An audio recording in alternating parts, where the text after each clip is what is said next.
matin. Il nous a fait sentir sa présence. Combien nous sommes si bien dans la maison de notre Père. Nous l'avons chanté ce matin, nous l'avons prié. Je veux t'aimer plus, Seigneur. Est-ce que nous pouvons le reprier ensemble? Je veux t'aimer plus, Seigneur. Amen. Je veux t'aimer plus. Plus on aime Jésus, plus on aime notre Dieu, et plus on parle de lui. Plus on annonce l'Évangile quand on aime le Seigneur.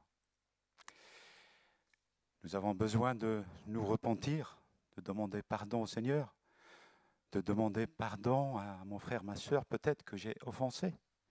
Et ainsi, nous pouvons avancer ensemble dans le royaume de Dieu. Nous pouvons nous tenir main dans la main, parce que nous faisons partie du peuple de Dieu. Nous formons ensemble le corps de Christ. Le Seigneur nous l'a rappelé ce matin. Est-ce que nous pouvons le prier ensemble ce matin? Seigneur, pardonne-nous. Pardonne-nous nos offenses, comme nous pardonnons aussi à ceux qui nous ont offensés. Oui, Seigneur, pardonne-nous. Tu es un Dieu d'amour, tu es un Dieu de grâce. Tu nous as offert le salut gratuitement. Oui, Seigneur, merci, parce que tu es vivant, tu es notre Rédempteur. Et nous voulons être reconnaissants ce matin. Nous voulons, Seigneur, que tu puisses encore et encore nous façonner, nous transformer. Oui, fais de nous ce que tu veux. Oui, que ce soit notre prière ce matin et pour le long de cette année scolaire à venir. Oui, voici nos cœurs devant toi. Fais de nous ce que tu veux. Façonne-nous, modèle-nous. Travaille-nous, Seigneur, avec un marteau et un burin. Taille-nous, Seigneur. Aimons de nous de ton amour. Oui, Seigneur, nous sommes prêts. Voici nos cœurs devant toi. Seigneur, merci pour ta parole qui est la vérité. Qu'elle nous sanctifie ce matin et qu'elle fasse porter des fruits que tu attends de nous. Seigneur, béni sois-tu d'éternité en éternité. Amen.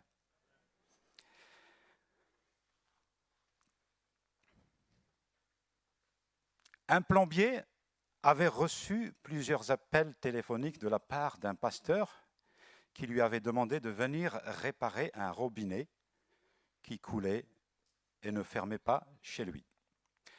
Le plombier ne voulait pas se déplacer chez le pasteur pour si peu. Il attendait d'avoir une autre réparation à côté, dans le même quartier, pour se déplacer.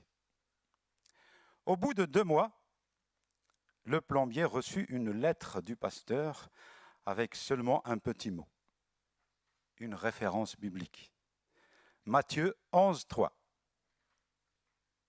et la signature du pasteur. Il est facile de deviner que le plombier se soit montré particulièrement intrigué. Sans tarder, il chercha dans sa Bible le verset indiqué. Évangile de Matthieu, chapitre 11, verset 3. Et il lut ceci. « Es-tu celui qui devait venir ou devant nous en attendre un autre ?»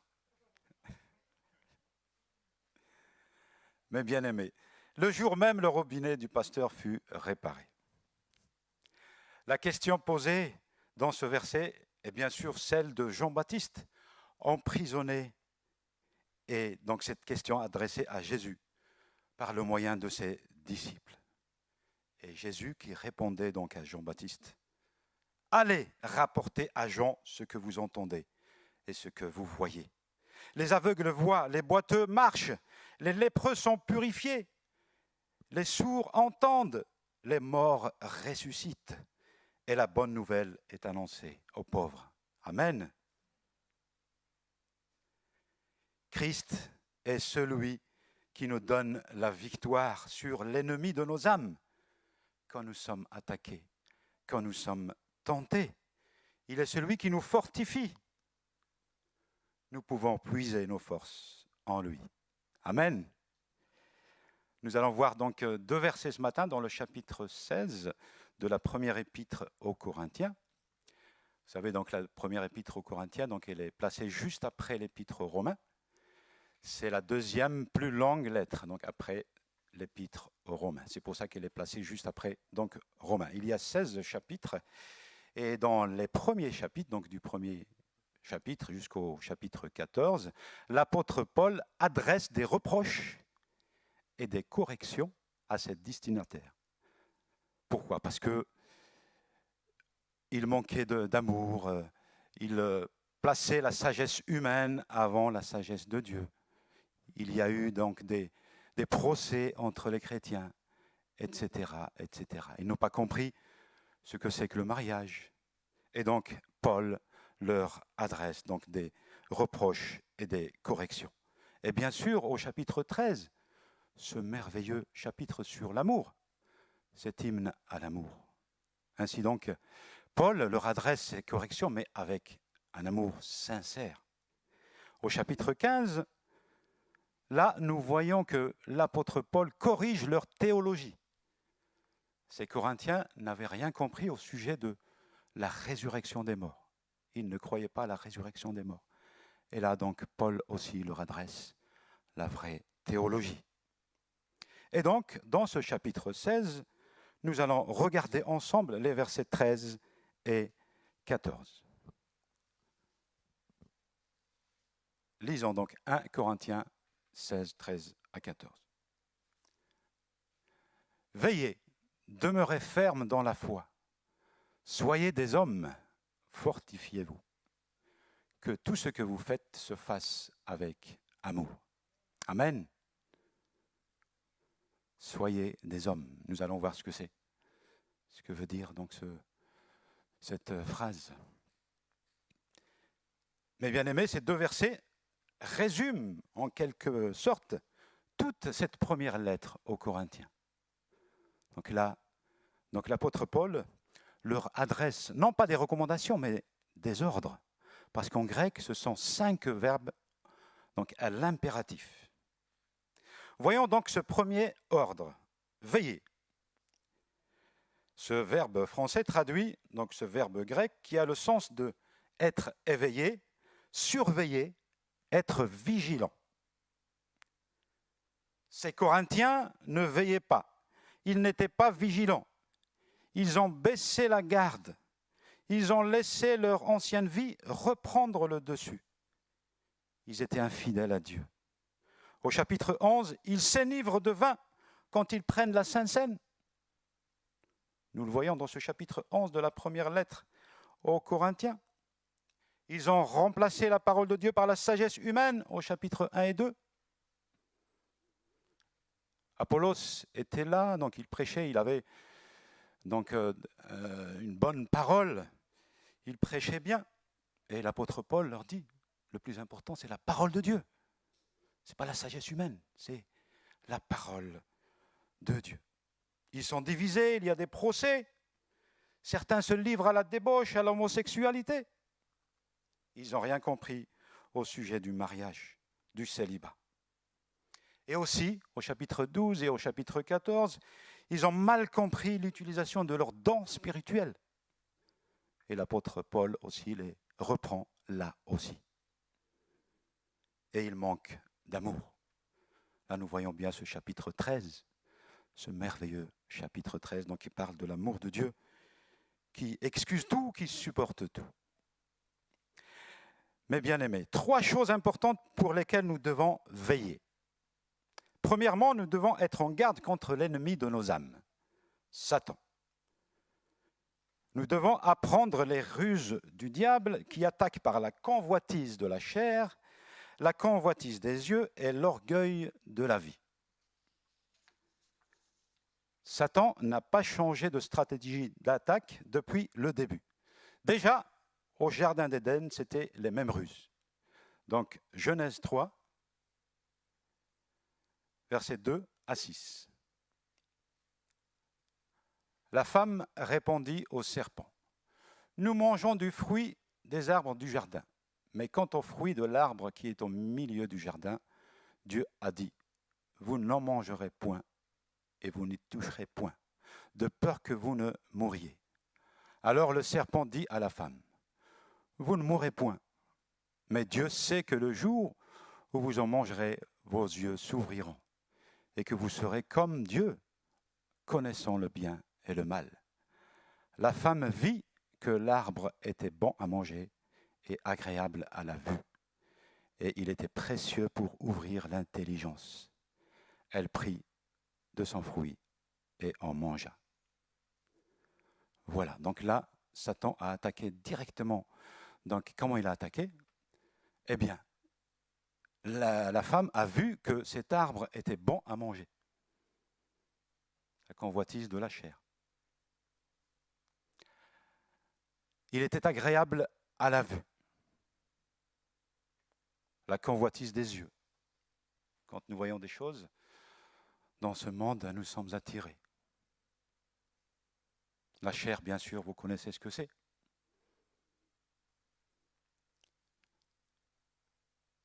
Et enfin, le troisième, la femme a vu que ces fruits étaient précieux pour ouvrir l'intelligence, l'orgueil de la vie. L'amour édifie, mais la connaissance enfle. Le plus important, c'est l'amour. Donc faisons attention à nos connaissances, à notre intelligence. Ça peut nous rendre orgueilleux. Nous voyons donc ces ruses de Satan qui n'ont pas changé depuis des siècles et des siècles. Dès le début, quand il a attaqué la première femme et le premier homme, c'était la même chose, les mêmes ruses. Ainsi, soyons sur nos gardes. 1 Pierre 5, 8 et 9. Soyez sobres, veillez. Votre adversaire, le diable, rôde comme un lion rugissant, cherchant qui il dévorera. Résistez-lui avec une foi ferme, sachant que les mêmes souffrances sont imposées à vos frères dans le monde.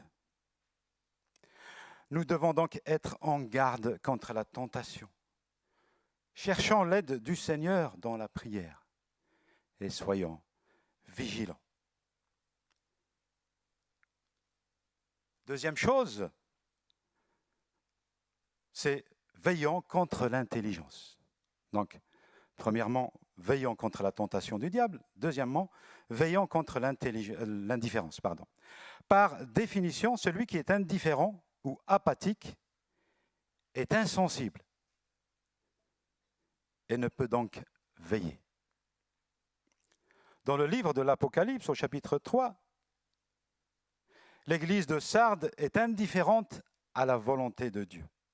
Le Seigneur lui déclare « Sois vigilant et n'affermis le reste qui est près de mourir, car je n'ai pas trouvé tes œuvres parfaites devant mon Dieu. Rappelle-toi donc comment tu as reçu et entendu la parole. Garde-la et repens-toi. Si tu ne veilles pas, je viendrai comme un voleur, et tu ne sauras pas à quelle heure je viendrai te surprendre. » Amen. Soyons sur nos gardes. Ne soyons pas indifférents. Veillons. Soyons vigilants.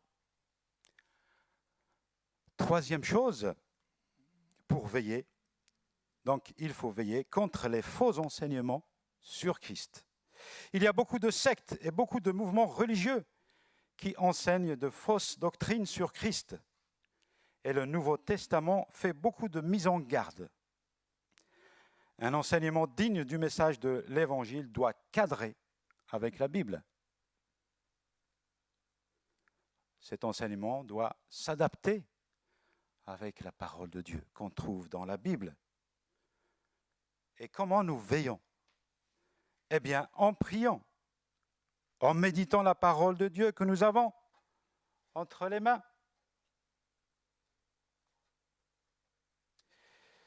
Nous veillons aussi quand nous venons à notre église locale pour louer, adorer notre Dieu, pour être en communion fraternelle et pour écouter la parole de Dieu avec le bon enseignement, la bonne interprétation des saintes Écritures.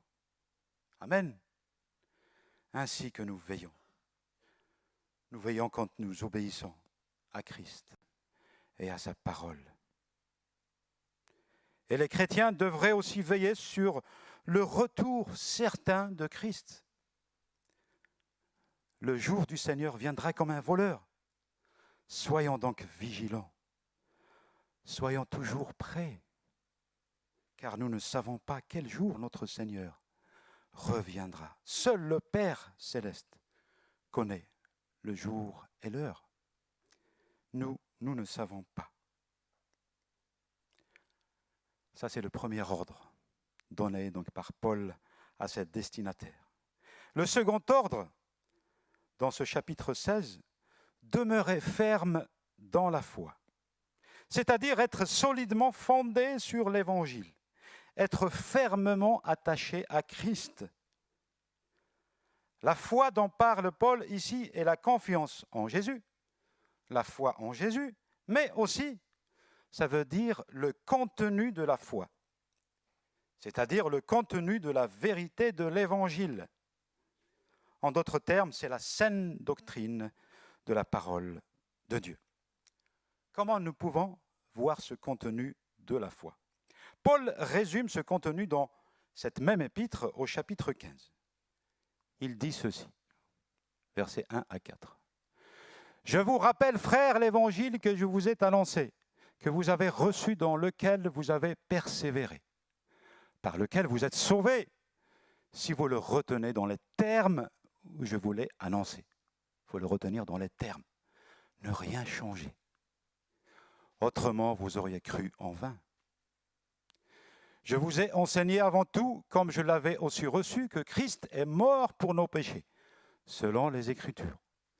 Il a été enseveli et il est ressuscité le troisième jour, selon les Écritures. Amen.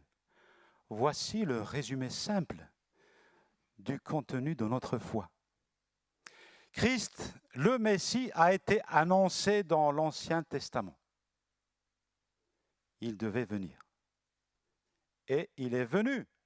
Amen. En la personne de Jésus, il y a 2000 ans. Il est venu dans une famille pauvre. Et il a habité parmi les hommes.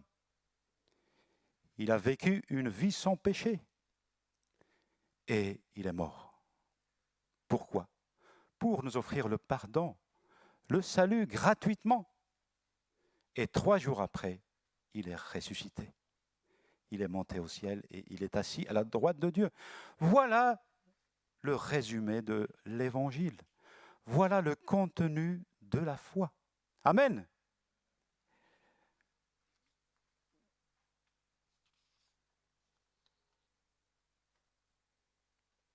Il faut donc veiller que Satan ne vienne pas obscurcir ce contenu de la foi. Il y a beaucoup de personnes qui se sont égarées justement parce qu'ils se sont déviés de ce contenu de la foi. C'est pour cela qu'il y a beaucoup de sectes, beaucoup de mouvements religieux qui ne respectent pas ce contenu de la foi. Christ est réellement mort sur la croix et il est réellement ressuscité 3 jours après. Amen. Alléluia. Et donc le troisième ordre que donne l'apôtre Paul dans ce chapitre 16, c'est au sujet donc de la maturité. Donc voici ce que Paul dit. Soyez des hommes. Et bien sûr, pour les femmes, soyez des femmes. Parce que vous savez, à l'époque, au 1er siècle, il y avait plutôt des hommes dans ces églises que Paul a fondées, que Paul a implantées. Donc, soyez des hommes, soyez des femmes. L'idée principale exprimée est celle d'un courage marqué de maturité. Celui qui a de la maturité possède une certaine maîtrise de soi, un certain courage que n'a pas celui qui est immature ou enfantin. Donc, c'est un appel ici à la maturité, à la responsabilité, au courage d'être, au courage de vivre, au courage de décider, au courage de faire des choix et de s'en tenir à ces choix en agissant selon ces décisions prises. Les Corinthiens ont besoin de grandir dans la maturité spirituelle. Au chapitre 3, Paul leur dit, « Je vous ai donné du lait, non de la nourriture solide, car vous ne pouviez pas la supporter. Et vous ne le pouvez même pas à présent, parce que vous êtes encore charnel.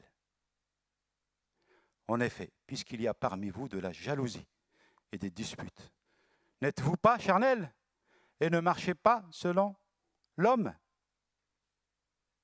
Ils étaient charnels, ils n'étaient pas spirituels.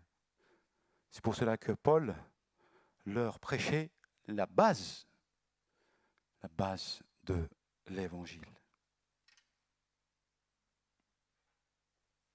Et depuis donc que Paul a quitté cette communauté, les chrétiens de Corinthe n'ont pas acquis de maturité. La maturité est un trait, une vertu de l'amour. Le Saint-Esprit nous remplit de l'amour qui nous pousse à la maturité, à la maîtrise de soi, au discernement moral, à la stabilité émotionnelle. Comment pouvons-nous croître en maturité ? Eh bien, en méditant la parole de Dieu et en la mettant en pratique. 2 Timothée 3, 16, 17. 2 Timothée 3, 16, 17. Toute écriture est inspirée de Dieu et utile pour enseigner, pour convaincre, pour corriger, pour instruire dans la justice, afin que l'homme de Dieu soit accompli et propre à toute bonne œuvre. Amen. Voilà, donc la parole de Dieu, elle nous enseigne, elle nous convainc, elle nous corrige. Comme Paul corrigeait ses Corinthiens. Il manquait d'amour, de sagesse. Il y avait des procès entre chrétiens, homosexualité, etc., etc. Il les corrigeait bien sûr avec amour. Il leur adressait des reproches, mais avec un amour sincère. Voilà comment nous pouvons grandir en maturité, en méditant la parole de Dieu, qui nous convainc, qui nous corrige. Et ainsi, nous progressons. Nous allons de progrès en progrès et nous grandissons dans la maturité spirituelle. Amen. Le quatrième principe à observer, donc le quatrième ordre donné par Paul, fortifiez-vous, ou bien soyez fortifiés. C'est le Seigneur lui-même qui nous fortifie. Et notre part consiste à nous soumettre à lui afin qu'il puisse nous fortifier. Nous sommes fortifiés dans la grâce qui est en Jésus-Christ. Nous devenons forts spirituellement quand nous utilisons la force du Seigneur, en marchant d'une manière digne, en portant des fruits en toutes sortes de bonnes œuvres, en grandissant dans la connaissance de Dieu, en obéissant à ce murmure doux et léger qui est au fond de notre entendement. Nous obéissons au Saint-Esprit, ainsi nous sommes fortifiés intérieurement. Paul est conscient de sa propre faiblesse, lui, et de celle des Corinthiens, mais il sait qu'il peut trouver auprès de Dieu la force qu'il n'a pas en lui. Il sait qu'il peut être fortifié par le Saint-Esprit, par Dieu le Tout-Puissant. Amen. Je rends grâce à celui qui m'a fortifié, à Jésus-Christ notre Seigneur, de ce qu'il m'a jugé fidèle en m'établissant dans le ministère. C'est ce qu'il dit à Timothée dans sa première lettre. Le Seigneur a fortifié Paul. Il lui a donné ce courage, cette force d'aller, d'implanter des églises, de prêcher la parole de Dieu. Amen.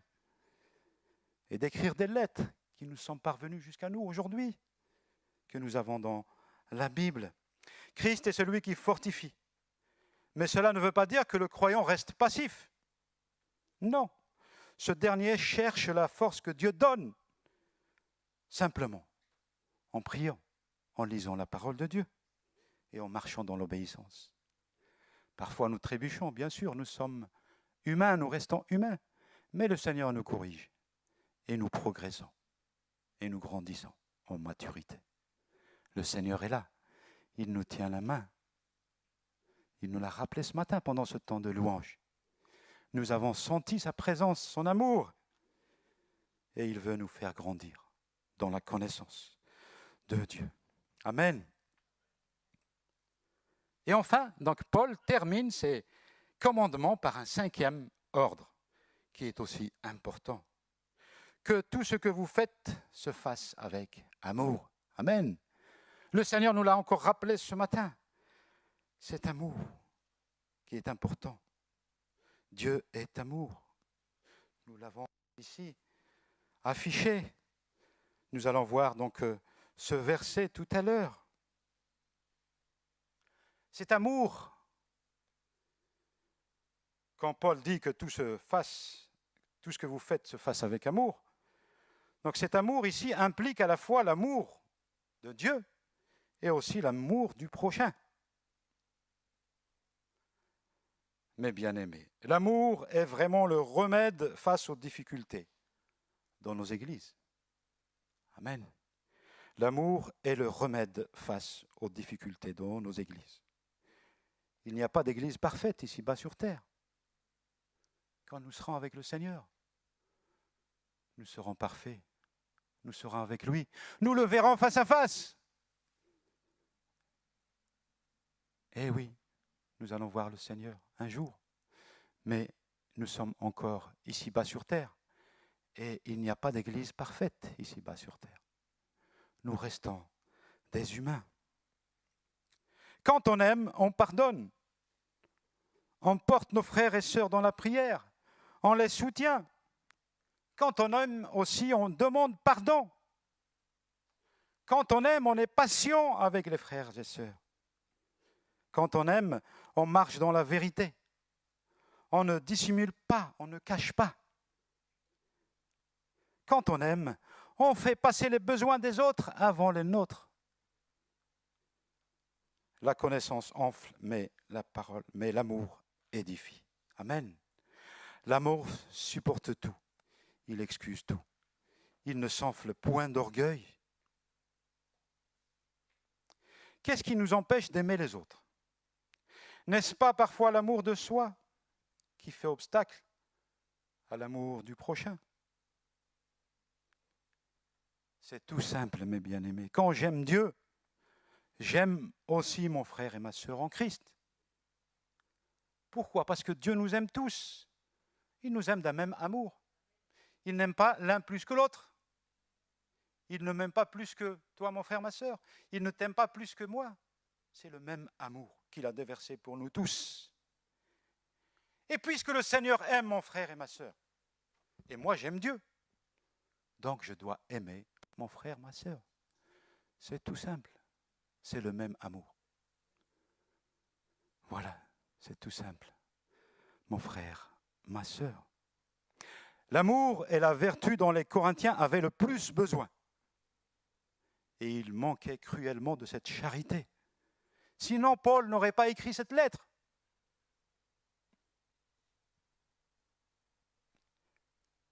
Paul désire qu'ils prennent au sérieux le fait que la plupart de leurs problèmes, sinon tous les problèmes, auraient pu être résolus s'ils avaient aimé chacun son prochain, chacun son frère, sa sœur. Et encore plus aujourd'hui, l'amour reste la vertu dont les croyants ont besoin. Dans tous les temps, en tout lieu. L'apôtre Pierre écrit, 1 Pierre 4, verset 8. Avant tout, ayez les uns pour les autres un ardent amour, car l'amour couvre une multitude de péchés. Qu'est-ce que cela veut dire? L'amour couvre une multitude de péchés. Sachant que c'est le Seigneur qui a donné sa vie pour nous pardonner nos péchés. Lorsque nous jugeons les autres, nous commettons des commérages. Nous prenons plaisir à trouver et à exposer des fautes du frère de la sœur. Eh bien, nous démontrons que nous n'aimons pas notre frère, notre sœur. Au contraire, l'amour pardonne. Ainsi, il couvre une multitude de péchés. En fait, ici, l'apôtre Pierre reprend un texte des Proverbes. Proverbe 10, verset 12. La haine fait surgir des conflits, alors que l'amour couvre toutes les fautes. L'amour ne compte pas. Quand j'aime mon frère, ma sœur, je ne peux pas parler du mal sur elle, sur lui. Je ne peux pas faire une faute parce que j'aime mon frère, ma sœur. Ainsi, l'amour couvre ces péchés, puisque je ne vais pas commettre de péché. Amen. C'est ce que ça veut dire ce demi-verset. L'amour couvre une multitude de péchés. Parce que j'aime, je ne vais pas fauter. Je ne vais pas commettre des erreurs, des péchés. Et ainsi, ça m'empêche, ça m'évite de pécher. Amen. Pierre nous rappelle ici que l'amour doit aller plus loin. Jésus lui-même a pris une serviette et une bassine pour laver les pieds de ses disciples. L'amour pour nos frères nous pousse à les servir. C'est ainsi que nous servons aussi dans nos communautés. C'est l'amour de Dieu qui nous amène aux pieds de notre frère, comme Jésus l'a fait, aux pieds de ses disciples. Le Seigneur nous donne ici une leçon. Lui, le Fils de Dieu, lui, le Seigneur, il a lavé les pieds de ses disciples. Alors, mes bien-aimés, nous sommes appelés à servir nos frères et sœurs, en les servant, en les aimant, en leur pardonnant et en leur demandant pardon si nous les avons offensés. En tant qu'enfants de Dieu, nous sommes ministres de la grâce de Dieu, ministres de l'amour de Dieu, cet amour qui est riche, qui est varié. Martin Luther King, vous savez, donc il a marché, je dirais, dans la non-violence à cause de la ségrégation raciale qu'il y avait à l'époque. Lui, le révérend, le pasteur, mais il marchait sans violence. Il faisait des marches, beaucoup de marches. Et voici ce qu'il disait à propos de Christ. Il disait, Christ est l'extrémiste de l'amour. Amen.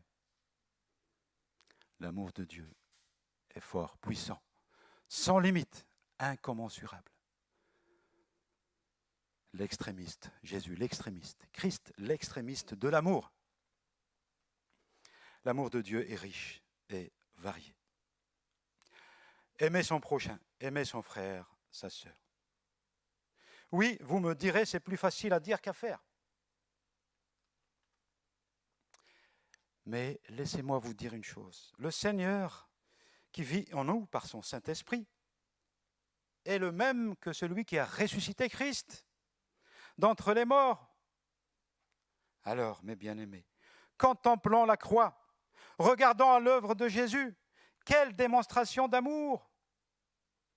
Et nous sommes précieux pour lui. Nous sommes la prunelle de ses yeux. Tous, en tant qu'enfants de Dieu, nous sommes précieux à notre Père céleste. Parce que quand nous étions encore pécheurs, Christ a subi la condamnation, il a subi le châtiment à notre place. Pourquoi? Parce qu'il nous aime, tout simplement. Lui, le Seigneur, le Fils de Dieu, il est descendu sur la terre. Il n'a pas péché. Il a vécu une vie sans péché. Il n'est pas venu pour vivre une vie humaine, il ne s'est pas marié, etc., etc. Non, il est venu pour accomplir cette mission. Mourir sur la croix. Parce qu'il nous aime, tout simplement. Christ a aimé ses disciples. Il a lavé les pieds de ses disciples. Il les a servis. Ainsi, aimons notre prochain. Faisons un effort et Dieu nous aidera par son esprit qui est en nous. Aimons en sincérité et en vérité. Amen. Mes bien-aimés, prenons ensemble cette résolution ce matin. Oui, ensemble, moi compris, prenons cette résolution.